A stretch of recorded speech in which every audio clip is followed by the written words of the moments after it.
Aujourd'hui, l'alternance s'ouvre à tous les secteurs d'activité, tous les métiers, tous les niveaux de formation.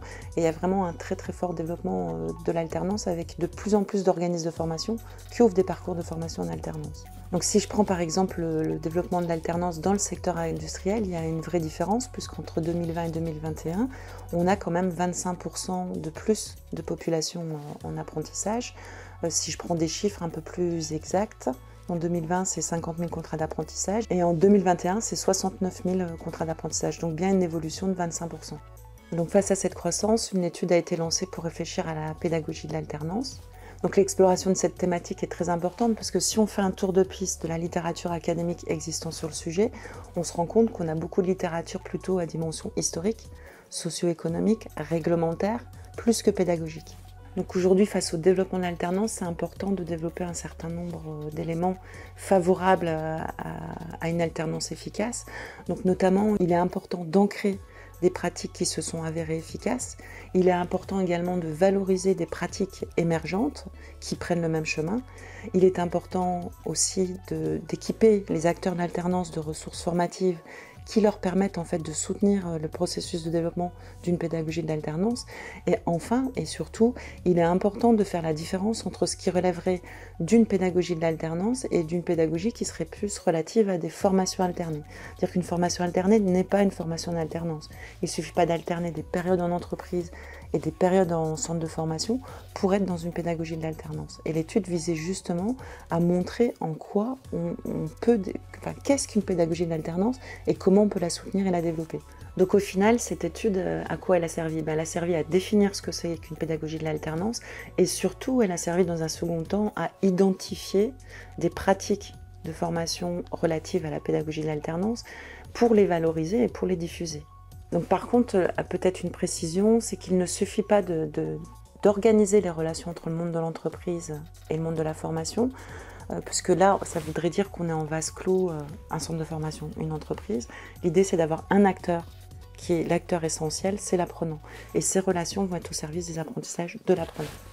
Donc c'est une étude qui s'adresse à un ensemble d'acteurs très large puisqu'elle peut à la fois s'adresser aux concepteurs, aux prescripteurs de formation, donc les formateurs, les apprenants, les tuteurs, les maîtres d'apprentissage, mais aussi tous ceux qui vont orienter les jeunes vers l'alternance, mais également les parents qui veulent s'intéresser à quelle est la spécificité en fait par rapport à d'autres formations d'une pédagogie de l'alternance. Donc nous avons pu rencontrer au cours de cette étude un certain nombre d'acteurs, à la fois au sein de la branche métallurgie et en dehors de la branche métallurgie, dans d'autres organisations professionnelles, mais aussi en dehors de nos frontières. C'est-à-dire qu'on est allé voir dans plusieurs pays européens pour essayer de comprendre quelles étaient les spécificités d'une pédagogie de l'alternance. Donc c'est une étude vraiment à spectre large qui a pour viser la professionnalisation d'une pluralité d'acteurs, que ce soit à la fois du côté des centres de formation, du côté des prescripteurs, des institutionnels, des familles. C'est une étude qui s'adresse à tout le monde. Alors cette étude a donné l'occasion de produire 3 types de ressources, 3 livrables. Le premier livrable, c'est un état de l'art. Donc là, c'est plus la partie scientifique de l'étude qui a rassemblé tous les textes qui traitent aujourd'hui de pédagogie de l'alternance et qui s'est basé aussi sur l'interview de 15 chercheurs experts de la pédagogie de l'alternance. Un deuxième livrable qui va être un guide pratique.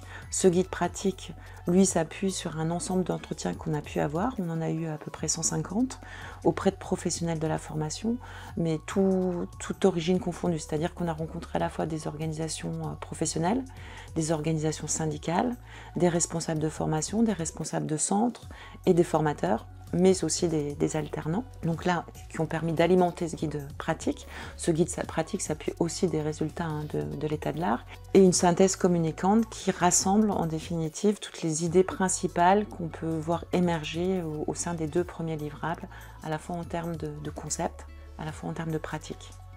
Donc j'en profite pour remercier l'ensemble des acteurs qui ont participé à cette étude, puisqu'ils sont plus d'une centaine au final, et en particulier l'illustrateur qui a illustré le guide. J'expliquerai après pourquoi on a choisi d'illustrer ce guide, et le comité de pilotage qui a organisé toute cette recherche. Si on doit retenir quelque chose de cette étude, d'abord c'est retenir en premier lieu que la pédagogie de l'alternance est une pédagogie spécifique. En deuxième lieu, ce serait une pédagogie de la mise en capacité à se professionnaliser. Donc une pédagogie spécifique, ça veut dire une pédagogie qui participe au développement des apprenants, à la professionnalisation des apprenants. Une pédagogie de la mise en capacité à se professionnaliser, on pourrait utiliser un autre terme qui serait une pédagogie qui permet de déployer des environnements capacitants. C'est-à-dire qu'elle permet tout à la fois aux apprenants d'être mis en capacité d'apprendre, mais je crois qu'il faut tenir compte qu'en définitive, que plus on entre dans une logique de pédagogie de l'alternance, plus les effets secondaires sont importants pour l'ensemble des acteurs. C'est-à-dire qu'elle est professionnalisante pour les apprenants, mais elle peut être également professionnalisante pour l'ensemble des acteurs impliqués dans les dispositifs de formation en alternance. Une bonne alternance, c'est aussi le résultat d'un engagement d'un ensemble d'acteurs, des acteurs de terrain du côté de l'entreprise, des acteurs du terrain du côté du centre de formation, des apprenants. Et en définitive, une bonne pédagogie de l'alternance est spécifique et met en capacité de se professionnaliser parce qu'elle se nourrit à la fois des complémentarités entre différents espaces, mais aussi des divergences. Donc la définition qui a été élaborée à l'issue de cette étude s'appuie à la fois donc sur la recherche académique et à la fois sur la recherche de terrain. Elle a essayé de se faire rencontrer ces deux mondes et on arrive à la définition suivante. Une pédagogie de l'alternance est une pédagogie qui relie, qui organise des ressources, des situations, des moyens au service d'itérations structurantes entre le monde de la formation et monde de l'entreprise au service du développement de l'apprenant. Alors comment fonctionnent ces livrables? Donc je vous ai dit, il y en a plusieurs. Le premier, qui est l'état de l'art, s'adresse à tous ceux et celles qui voudraient saisir des enjeux, des finalités de la pédagogie de l'alternance sur le plan de la recherche scientifique. Il peut s'adresser à une pluralité de personnes, tous ceux qui veulent s'immerger dans cette littérature-là. Le deuxième livrable, c'est donc un guide pratique. Ce guide pratique va s'adresser, il peut s'adresser au monde académique, mais il va s'adresser surtout et avant tout aux professionnels de la formation, aux apprenants, aux prescripteurs. Et l'idée, donc, c'est d'identifier, de valoriser, de diffuser des bonnes pratiques de l'alternance, ou en tout cas ce que l'on a considéré comme être des pratiques efficaces d'alternance par rapport à l'idée d'itération structurante entre les espaces de la formation. Donc le guide pratique, en fait, c'est un guide qui s'adresse à tous ceux qui voudraient vendre, fabriquer ou faire vivre l'alternance. Donc il est articulé autour de 6 fiches à vocation pratique, puisque l'idée c'est de rassembler les pratiques que l'on a pu observer sur le terrain, avec une distinction entre 3 fiches moyens et 3 fiches buts. Donc 3 fiches buts: autonomie, compétences, employabilité. Ce sont les finalités de l'alternance. Alors qu'est-ce qu'on trouve dans ces fiches buts?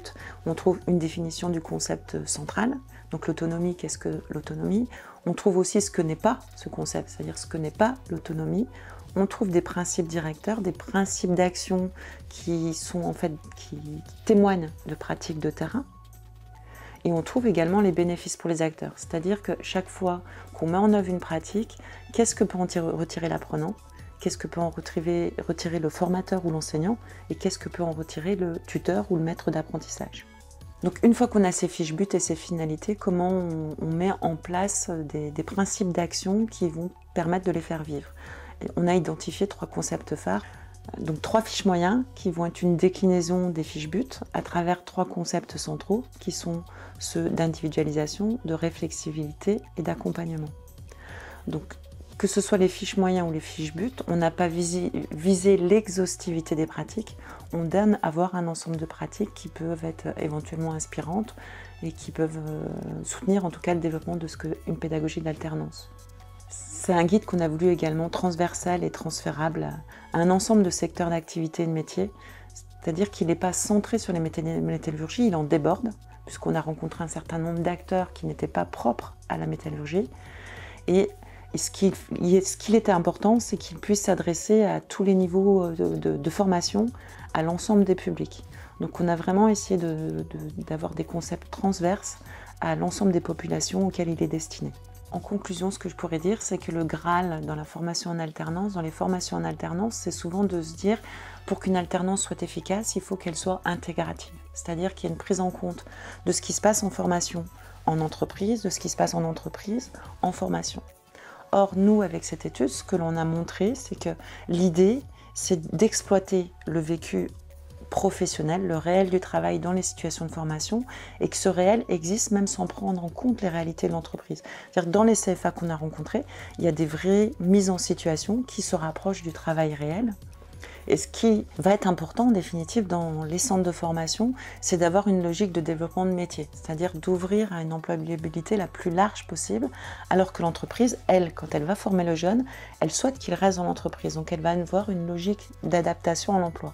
Et tout ça montre bien qu'une logique intégrative est difficile à mettre en place et qu'en définitive, une alternance juxtapositive, complémentaire, conversationnelle, dialogique, comme on le dit dans la littérature scientifique, n'est pas un frein, n'est pas un biais, n'est pas un obstacle. L'idée, c'est vraiment de faire vivre les espaces-temps, mais quel que soit le moment où on les fait vivre.